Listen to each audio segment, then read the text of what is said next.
Kia Exceed je nedavno imala redizajn, što znači da ima ovaj ljepši nos, međutim i dalje imamo ono pitanje svih pitanja. Da li uzeti Automatic sa puno opreme, u ovom slučaju GT Line, ili uzeti identičan motor u automobilu koji ima ručni mjenjač i nešto skromniju opremu. E pa danas smo ovdje da odgovorimo na sva pitanja. Postoje dvije vrste ljudi.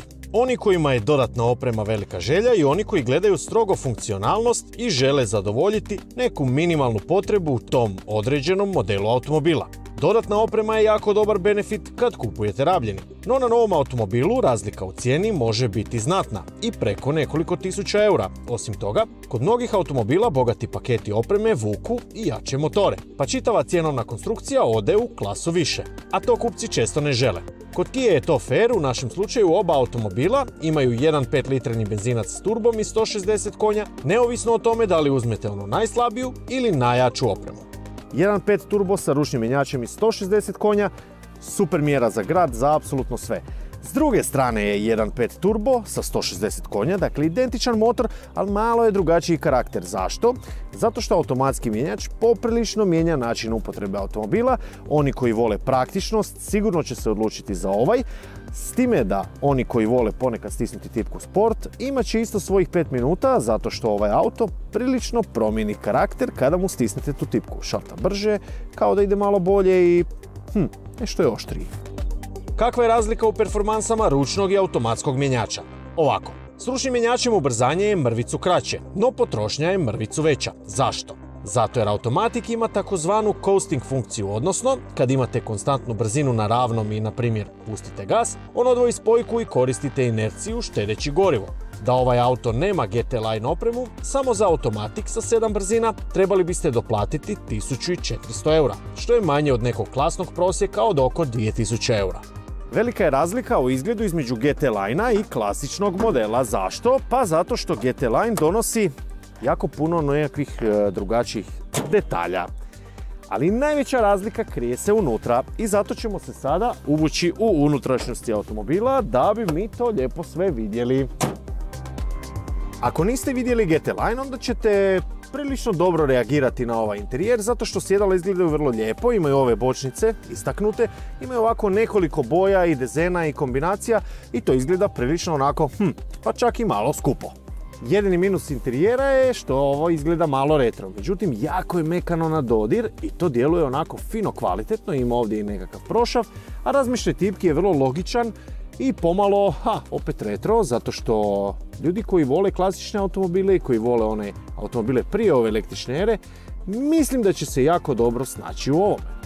A GT Line, on izgleda još puno bolje, zato što su sjedala još bolja, barem ovako po dizajnu, ali ovdje je puno nekakve lakirane plastike, auto izgleda prilično skupocijenije iznutra, ima veći infotainment i dojam je nekako bolji.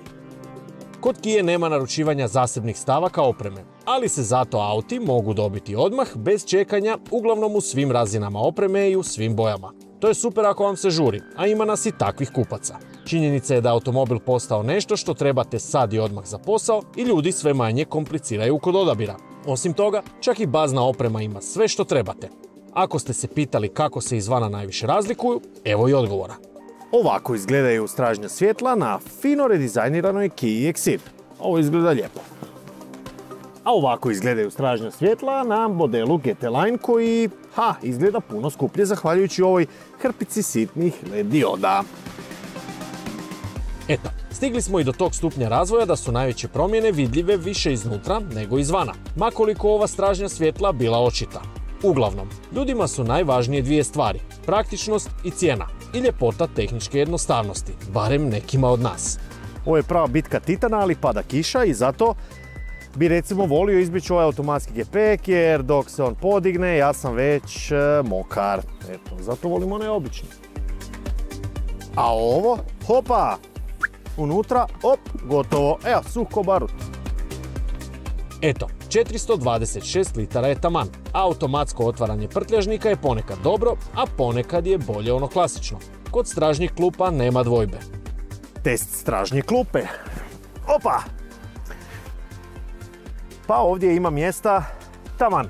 Znači, točno koliko treba imati u ovoj klasi. Bravo, ajmo onaj drugi. A u GT Line-u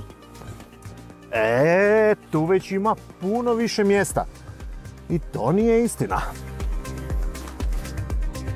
Sve je isto, samo oprema nije. Jamstvo je 7 godina, motori jednaki, jednaka količina prostora, samo razlika u šminkerskim detaljima. I na kraju kolika je razlika u cijeni. Bez automatika 4700 eura, s njime 6100 eura. Tko voli, nek izvoli.